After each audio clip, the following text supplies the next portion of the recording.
It's really windy outside, so if you guys hear some random noise in the background, it's the wind. It's been hailstoning and just raining and it goes sunny at the same time. It's really weird. Hello everyone, I'm Colleen and today I'm going to be doing my March wrap-up, and for this month I read 7 books in total including an audiobook, and I'm really happy about that.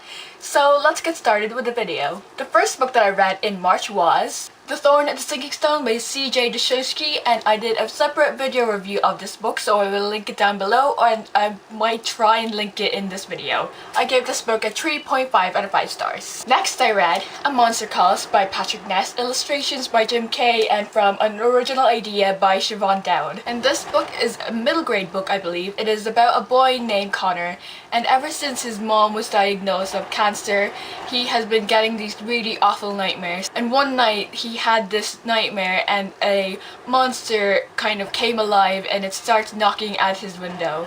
It wants something from him, it wants the truth. I really like this book because it has this story within a story. The fact that it had a story within a story reminds me of We Were Liars. That's the reason why I really liked We Were Liars, because of the storytelling.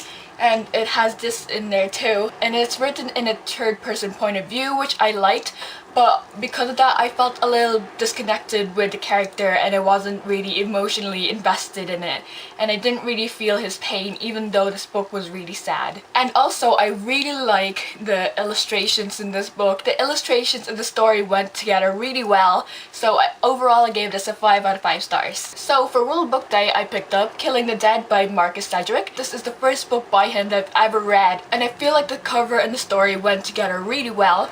This is written in a multiple perspective in a third person POV, and it is really short. It's like 133 pages. It follows the idea of someone dying, but you can never really forget them because they're always in your memory. So I really like this. It's a very dark book, and at the back it says for older readers, so I totally agree with that. It has a dark topic and it's very mysterious, and I love Marcus Sedgwick's writing. It's very eerie and creepy.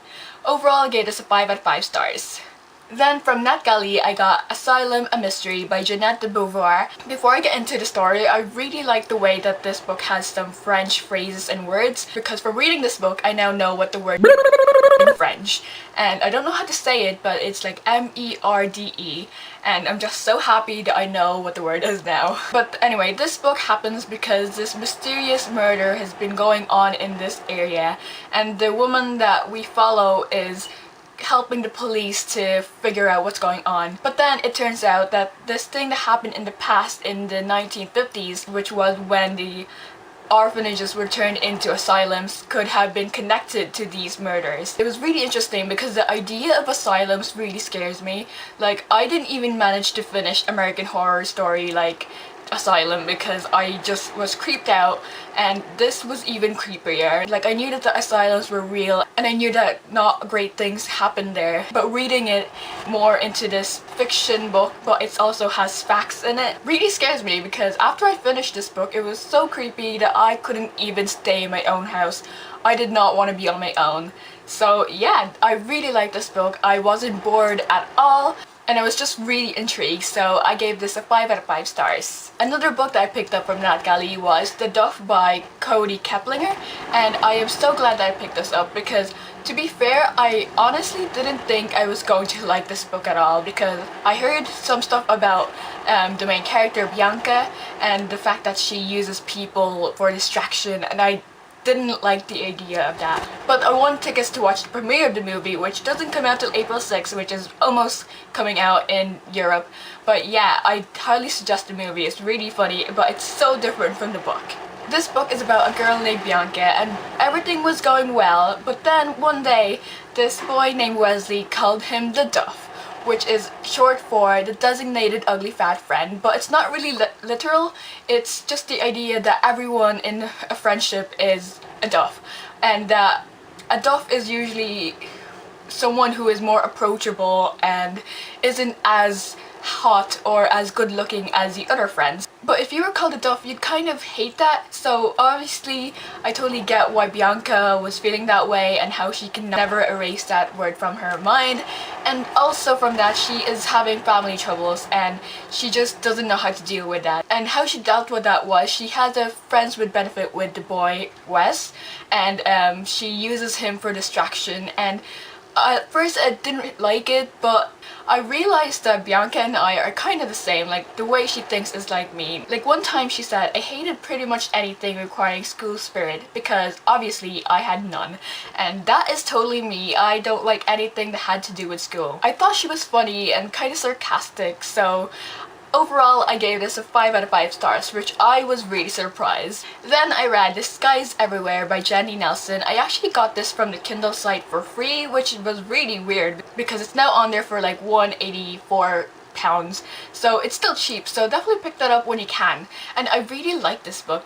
I don't know how to really explain it because I don't really know how to give a synopsis for this book. But our main character Lennon's sister has died and she doesn't know what to do. Like, imagine that, like being close to someone and just have them taken away from you, especially when you see them every day and you tell them stories every day. She used to believe that she was kind of in the shadows of her sister. So I think that this book is about finding yourself and being yourself and kind of moving on but not really forgetting that person. And I love the way how every chapter starts with either a poem, a letter, or a thought, and maybe a conversation between her and Bailey, because it really shows her relationship with her sister, and I just love that. But I felt like the romance was a little bit fast. There was a little bit of an insta-love, but overall it was a short read and I kind of teared up. Overall I gave it a 3 out of 5 stars. And last but not least, I listened to an audiobook which was by Mindy Kaling, and it's called Is Everyone Hanging Without Me and Other Concerns. And I really like this book. I wasn't even planning to listen to the audiobook, but I was almost finished watching the Mindy Project, so I decided why not.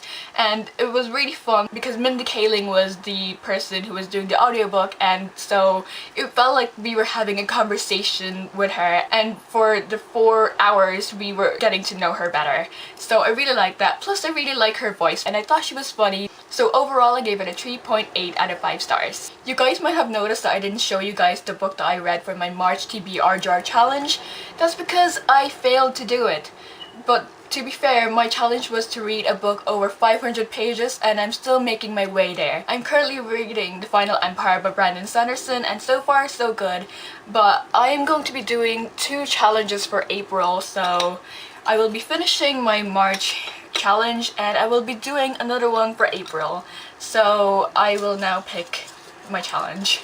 My challenge for April is to read a 2015 debut novel, which is really good because I have 2 books that I am planning to read and they both are debut novels. So I am happy that I am going to be doing this challenge. Thank you guys so much for watching. I hope you guys like this video. Make sure to like, comment down whatever you want, and I will see you in the next one. Bye! This book is about a boy named Bianca, but I was almost finished watching Is Everyone Hanging Without